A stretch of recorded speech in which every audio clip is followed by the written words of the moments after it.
I'm now at the second part, which is admitting to subjectivity. And we could say admitting to subjectivity, sort of, because subjectivity, of course, is always confused. And that's the point about subjectivity. And that's why we would like to drive towards objectivity, which I think as human beings we have to give up the concept of objectivity. We just have to give it up, period. You can do your best to get to it, but how are you going to know?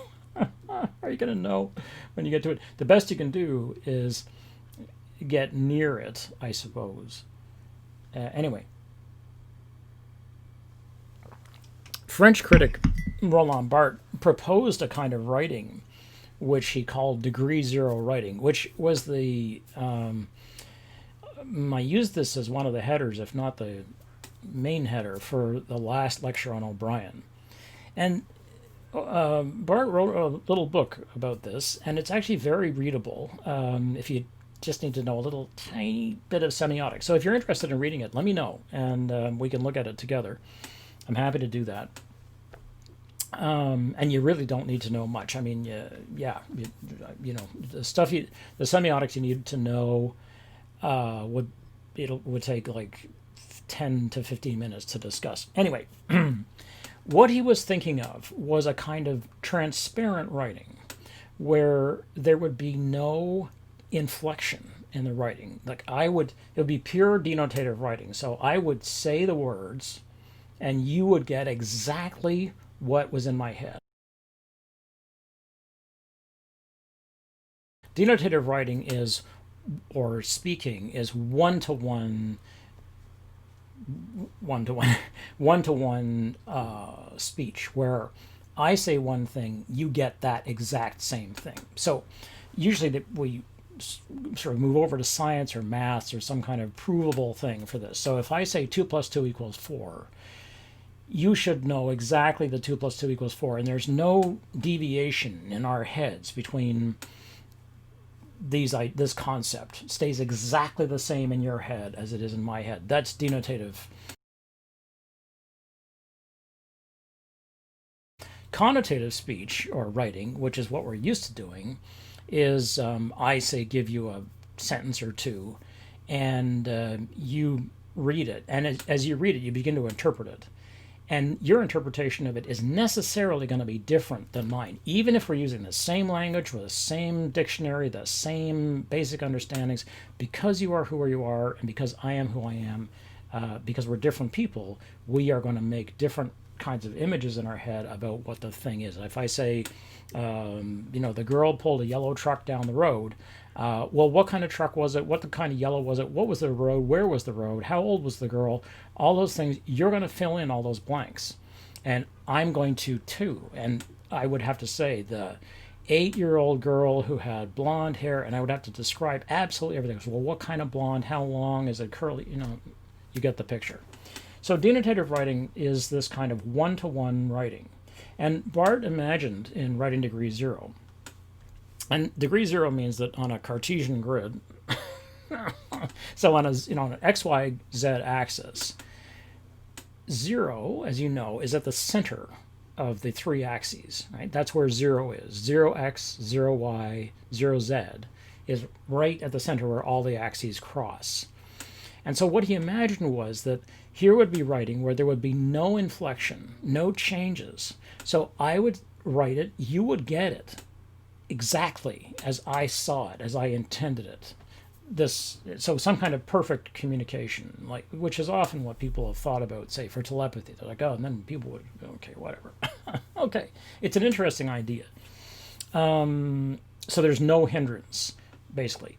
Now, degree zero writing is what, for a long time, journalists were expected to do. And when we train journalists, we train them, we still to some extent do this, we train them to imagine they can somehow get to degree zero writing. That is, they can get down, they can bring down the XYZ axes, no motion, no inflection, no bias, none of that stuff.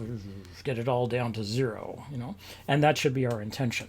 And so that there will be no difference. What I saw, you will see. That's the idea.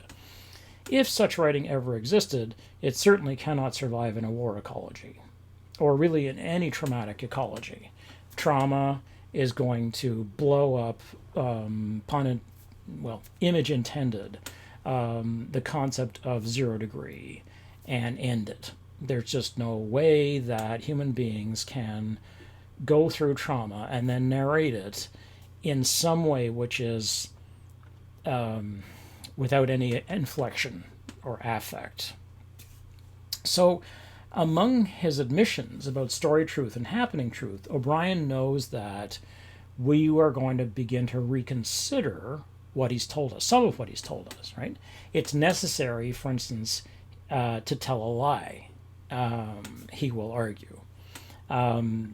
Because, and we know this, why do we know this? Because he tells us, of course. On page 64, he says, this is true, capital T-R-U-E. It's like, okay, so we get that whatever he's going to, whatever comes next is the truth. Okay, fine. But what has he been doing up till now? Like he didn't, this is not the first thing he says.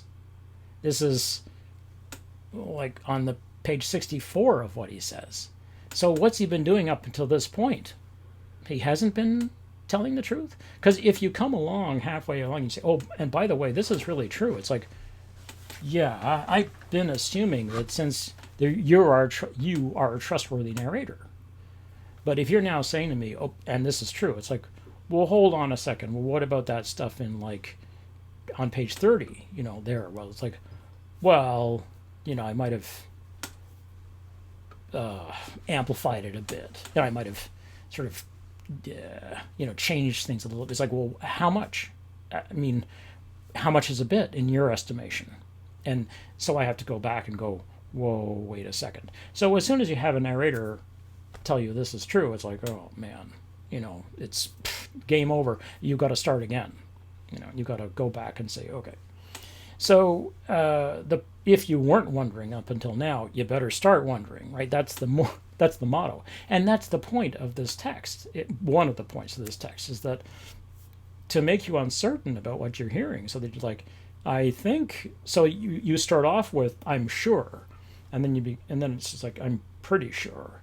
I'm reasonably confident that, okay, I think this is what happened. It may be that what happened is, I have no idea what actually happened, right? Which is where we arrive ultimately, that we can say a few basic things that we probably know. Okay, so O'Brien or actually his narrator, who, as I talked about in the last lecture, remember I showed us the picture of the meta text. Well, I'll put it up again here so you can see it again. Remember that O'Brien, the author in the outer layer, calls his narrator Tim. Okay, so just to make it a little bit more complex. Now, Vonnegut is going to do the same thing.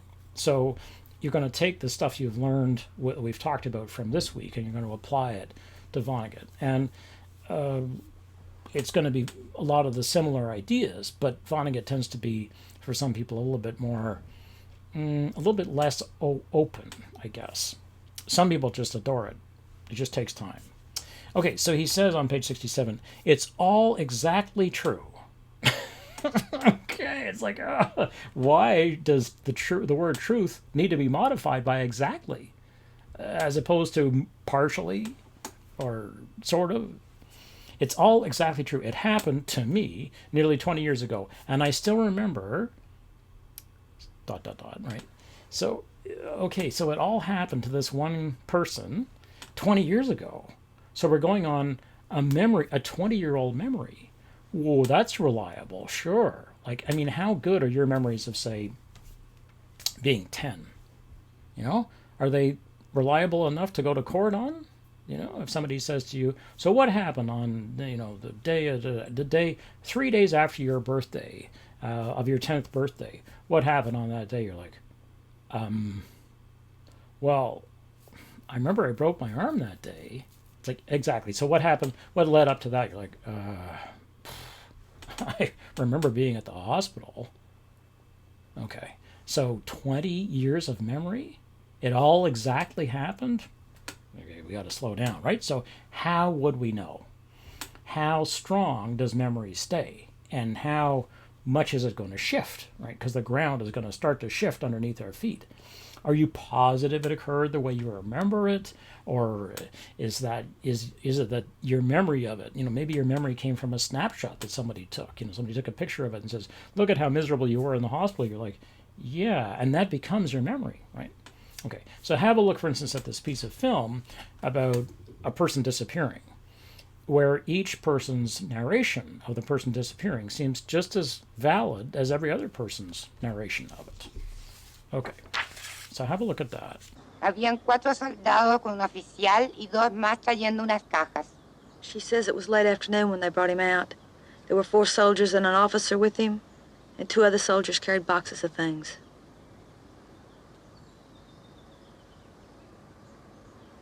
¿Habían otros soldados? Sí, había muchos, esperando en un camión militar. There were many other soldiers waiting in an army truck. ¿Qué estás diciendo, mujer? No fue así, te equivocas. Yo no vi más que unos pocos milicos y en un auto particular. What did he say? He claims it was a civilian truck, and there weren't many soldiers. Pero no, estoy segura. Había muchos soldados en un camión del ejército. Si yo los vi. She says, yes, there were many soldiers, and it was definitely an army truck. Is she sure it was Charles? Seguro que el muchacho fue mi marido.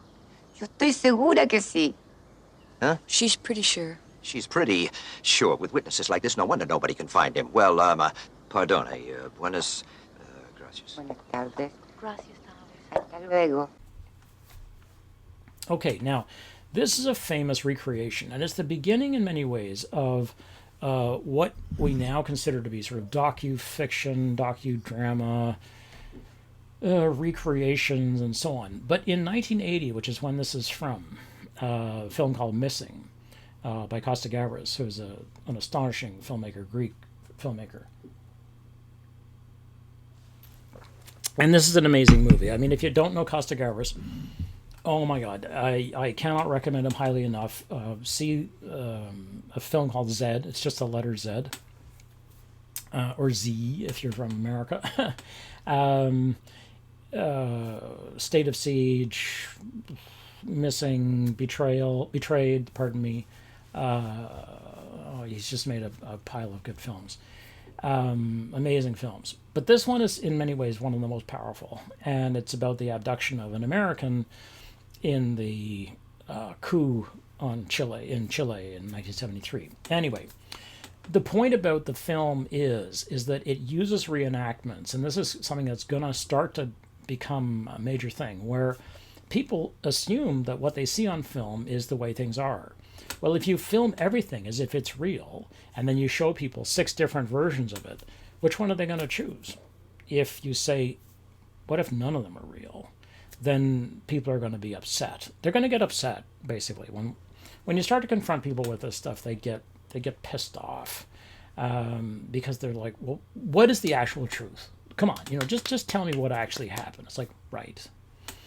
War, disaster, crisis confronts the human with events for which there are no stories yet in your head. There is no language yet for this, and you will have to develop this language. The words may take years to come along, which is why it's very difficult, and it's questionably is it helpful for, say, somebody who is trying to figure out a crime to interview a victim of violence of some kind, because they may or may not be able to produce words that match the experience that they had. And, that's asking a great deal because they are now carrying an emotional burden. And remember, this is one of the things that the men carry, right? So on page 76, the Tim O'Brien, the narrator, not the author, Tim O'Brien,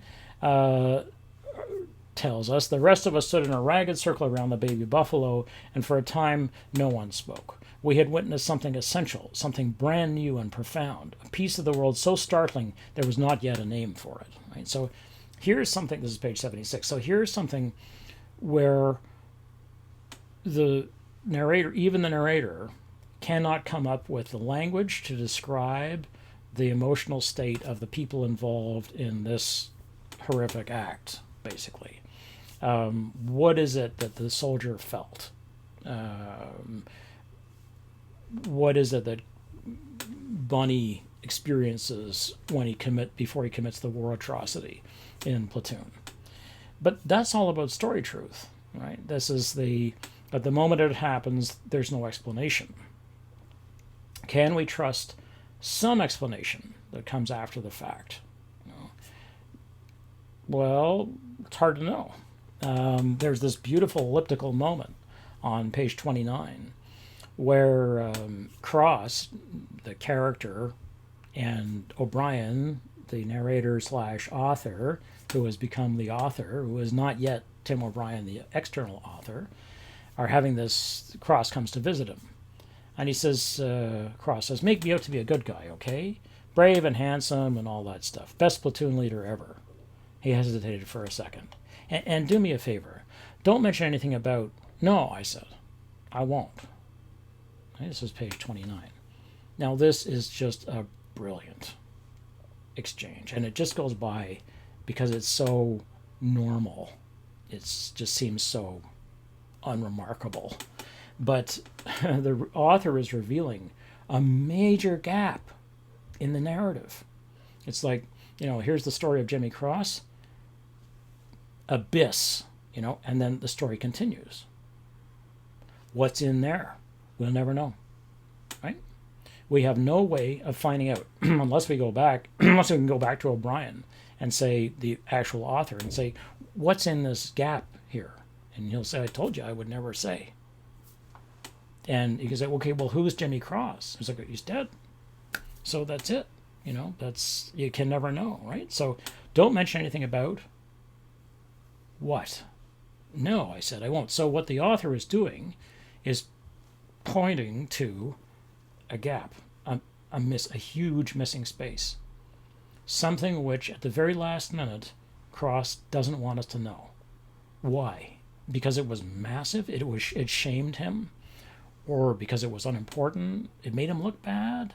It seemed to him unimportant, maybe. Or, what was it? So here the author reveals and directs you to the hand that he holds. He knows everything. He knows what Cross was going to say. Maybe he doesn't know anything. Maybe he was going to recount the most bizarre atrocity that we've ever heard of.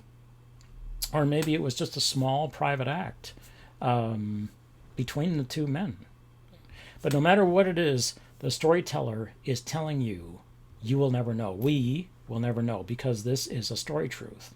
And happening truth doesn't get this far because there is no happening truth here. Right? So how many other happening truths then are going to be hidden from us? We have to ask.